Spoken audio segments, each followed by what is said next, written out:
Et coucou par ici, je suis ravie de vous retrouver dans cette nouvelle vidéo. Comme vous l'avez vu dans le titre, on va parler maternité et je vais vous parler de mes indispensables de grossesse. Je suis actuellement dans mon dernier trimestre, le temps passe tellement vite.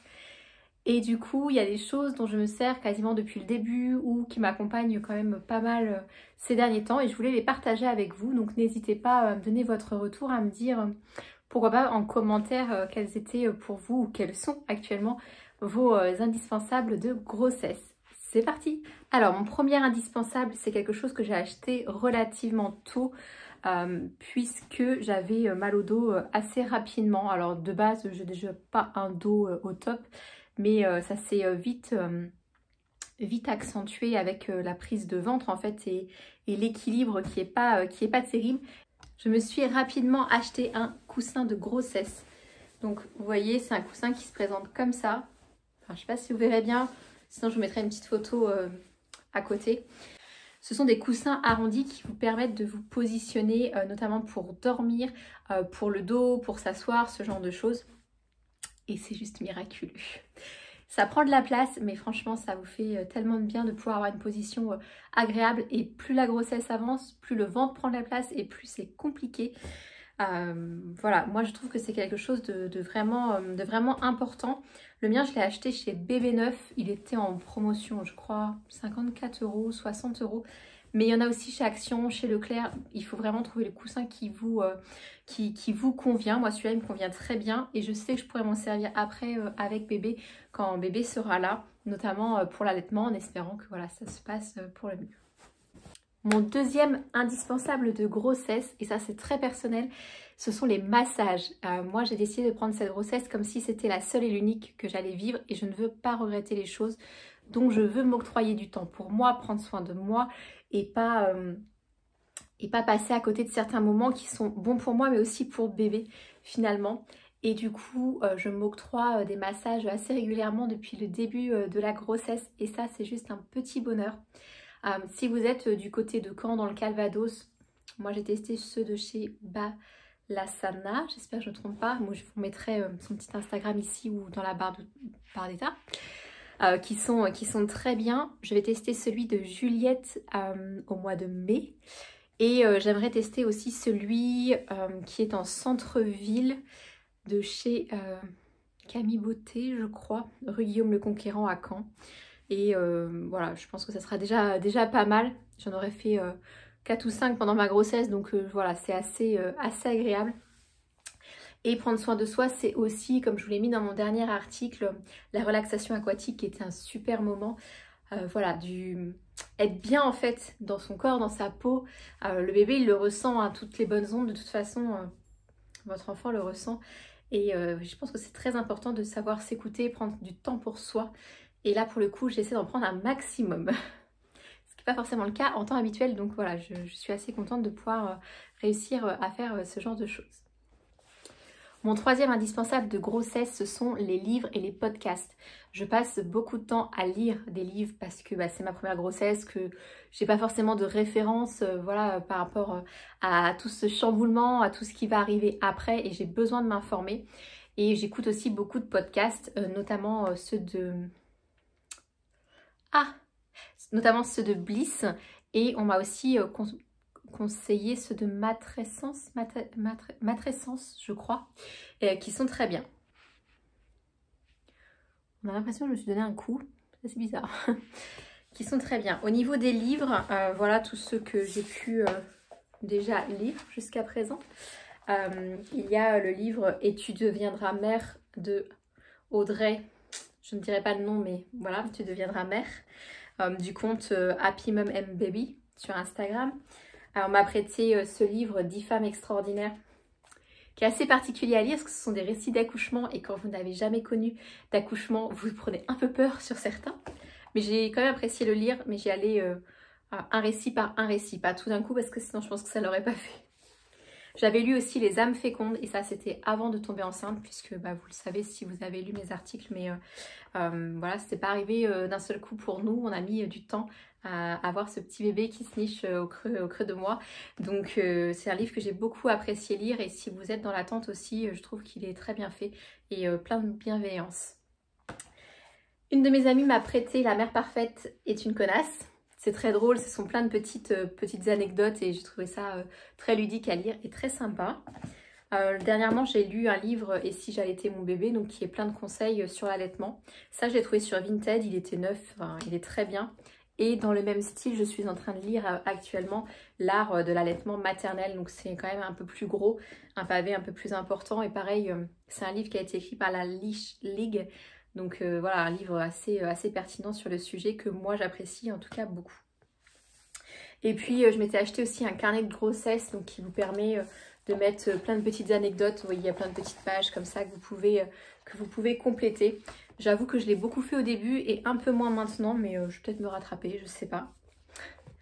Mais en tout cas, voilà, j'aime beaucoup lire des livres voilà, qui me permettent de m'enrichir voilà, au niveau de ce sujet que moi, je ne connais pas, hein, je découvre tout. Et je trouve ça quand même hyper intéressant.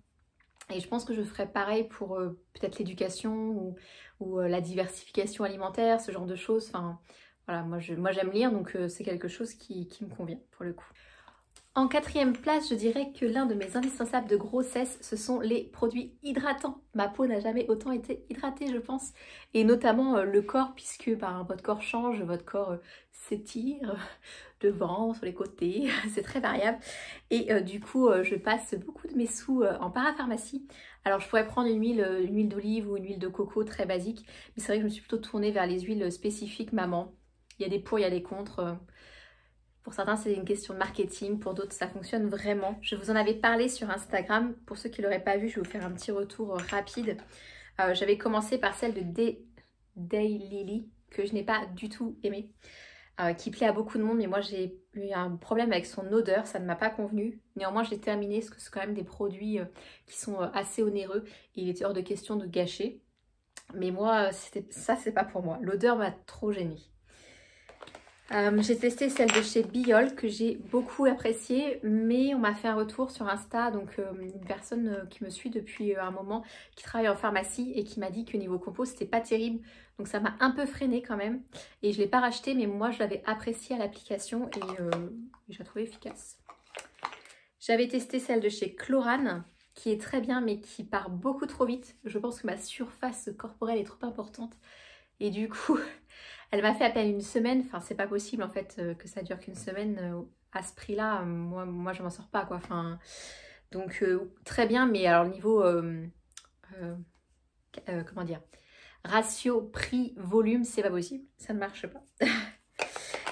Et enfin, une de mes amies m'avait donné une bouteille d'huile de massage de chez Velleda et finalement c'est celle que je préfère puisque j'en suis à mon 4e pot et je la trouve très bien. Mon seul reproche c'est le pot qui est en verre et du coup qui peut casser si vous êtes un peu maladroite, mais vraiment c'est pour chercher un détail à contester, enfin voilà. Moi je la trouve super et pour l'instant je touche de la peau de singe mais mon ventre n'a pas craqué, j'ai juste une petite vergeture qui est apparue mais au niveau de la poitrine et j'hydrate tout pareil et je ne peux rien y faire en fait, enfin c'est comme ça, si ça doit craquer, mais en tout cas je donne tout. Je donne tout à ce niveau-là. Et l'hydratation, je pense que c'est quelque chose quand même d'indispensable durant cette période de bouleversement physique, hormonal et autres. Et j'ai aussi complété avec le baume hydratant de chez CeraVe. Donc là, pareil, j'en suis à mon 3 ou 4e pot qui est spécifique pour les peaux ultra sèches, ce qui est mon cas de base. Peau atopique, peau à problème, donc voilà, je pense que ça c'est indispensable que tout le monde doit appliquer à un moment donné et si possible assez tôt parce que ça permet de faire travailler la peau plus rapidement, de s'habituer plus rapidement. En tout cas c'est mon opinion.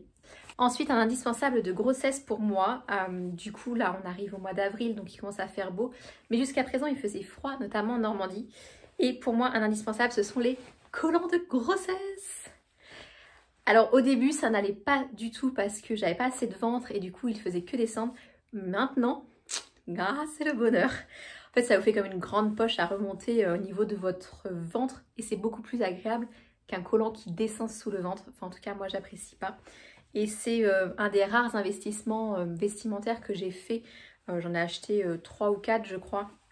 Mon chien m'en a percé 2 mais c'est pas grave. Voilà c'est quelque chose que moi j'ai beaucoup apprécié. Alors contrairement à beaucoup de femmes enceintes, je n'ai pas acheté de jeans de grossesse, de pantalons de grossesse. J'ai été en essayer, j'ai trouvé ça affreux, pas agréable, enfin c'est pas du tout pour moi. Déjà en temps normal je suis pas très pantalon, mais alors là on atteint des summums, donc je passe ma vie en robe ou en jupe. Et du coup comme il fait froid, il me fallait quand même des collants parce qu'à un moment donné, les collants classiques ça passe plus quoi. Il y en a encore 2-3 je crois qui passent parce que je pense qu'ils sont bien distendus et voilà, mais c'est vraiment quelque chose qui pour moi était indispensable. Donc là c'est très personnel, si vous n'êtes pas robe, les collants de grossesse, ça vous intéressera pas. Il y a des personnes qui sont très legging. Pour l'instant, j'en avais acheté un, mais uniquement pour faire des photos tous les mois. Et pour avoir des souvenirs en fait de l'évolution de mon corps pendant cette période.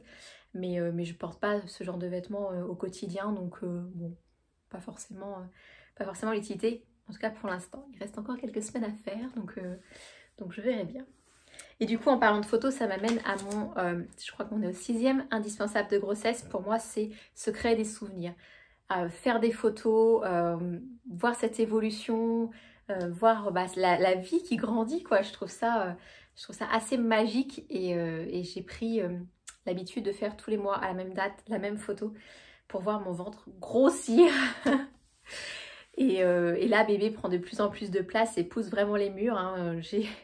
J'ai eu une échographie cet après-midi et voilà, mon bébé est un beau bébé et un grand bébé. Donc forcément, ça se voit corporellement pour moi. Et je trouve ça très chouette d'avoir des souvenirs. Parce que comme je vous le disais, si c'est notre seul bébé, si... voilà, je ne sais pas de quoi l'avenir est fait, mais je ne veux pas regretter une fois de plus de ne pas avoir fait ces moments, de me dire mince, j'ai pas de souvenirs, je sais plus comment c'était, je pourrais pas montrer à ma fille ou à mon fils, voilà... c'était comme ça quand on t'attendait. Moi, je trouve ça hyper important. Donc, je fais des photos seule, on fait des photos à deux que des amis font de nous. On a eu la chance d'avoir un joli shooting photo par Gwendoline, une copine blogueuse de la région. Et on refait un shooting en studio prochainement. Je pense qu'on fera des photos aussi à la naissance. Enfin voilà, moi, j'ai besoin de faire ça. J'y tiens énormément et créer des souvenirs, une fois de plus, c'est très important pour moi. Donc ça fait vraiment partie de mes indispensables de grossesse. Un autre indispensable de grossesse, je pense qu'on est au 7e. Et là, ça va peut-être pas plaire à tout le monde. Ce sont ces petites choses. Les gourdes, les compotes en gourdes. Alors, niveau écologie, c'est pas bien, je sais, mais ça se recycle. Donc ne criez pas au scandale de suite. En fait, c'est très pratique parce que ça se glisse dans n'importe quel sac et je suis sujette au vertige depuis plusieurs mois. Voilà, je tourne de l'œil assez rapidement et du coup, j'ai besoin d'avoir toujours quelque chose à manger, notamment de sucré pour me redonner un petit coup de boost. Et ça, c'est très bien parce que c'est du fruit, ça prend pas de place, c'est pratique et ça fait vraiment partie de mes indispensables de grossesse. Et enfin, mon dernier indispensable de grossesse qui est très futile, mais je voulais l'avoir et je voulais le porter durant ces 9 mois. C'est ce fameux petit collier, donc le bola de grossesse. Alors qui fait un petit bruit, je ne sais pas si vous allez entendre, un peu comme une clochette. Pour ceux qui ne connaissent pas, c'est censé faire un contact avec votre bébé qui ressent les vibrations et le bruit. Donc ça fait un contact voilà, avec le bébé à venir. Et puis c'est un collier voilà, que toutes les femmes enceintes connaissent en fait et on reconnaît. Voilà, c'est... Je sais pas trop comment vous expliquer, mais ça fait partie pour moi ça fait partie pour moi du package de grossesse de future maman que d'avoir son bola. Et je le porte tous les jours et c'est mon brin qui me l'a offert et je trouvais ça très touchant et très mignon de sa part en fait d'avoir cette attention-là. Et de le porter tous les jours, de créer un lien avec notre bébé. Moi, je trouve ça très mignon. Et comme c'est quelque chose que je porte quasiment depuis le début, je crois qu'il me l'a offert après la T1 ou après l'écho de datation, je sais plus. Mais vraiment assez rapidement. Et du coup, ça fait partie de mes indispensables puisque c'est quelque chose que je porte tous les jours. Il me semble que j'ai fait le tour au niveau de mes indispensables de grossesse. J'espère que ça vous aura plu. Peut-être ça vous a donné des idées de choses auxquelles vous n'aviez pas pensé ou de choses que... vous utilisiez, vous dites ah bah oui moi aussi j'ai fait ça, ou ah oui si c'était à refaire peut-être que j'aurais fait ça aussi, enfin voilà, j'espère que cette vidéo vous aura plu. En tout cas n'hésitez pas à mettre un petit pouce, à laisser un commentaire Et puis si vous n'êtes pas abonné, à vous abonner à la chaîne. Il y a d'autres vidéos qui vont arriver. Avec mon congé maternité, je vais avoir un peu plus de temps, donc j'espère pouvoir partager un peu plus avec vous. En tout cas, je partage pas mal sur Insta, donc n'hésitez pas à venir là-bas aussi. C'est la bulle de Delphine, c'est pareil. Et puis je vous fais des bisous et on se retrouve très vite. À bientôt. Ciao.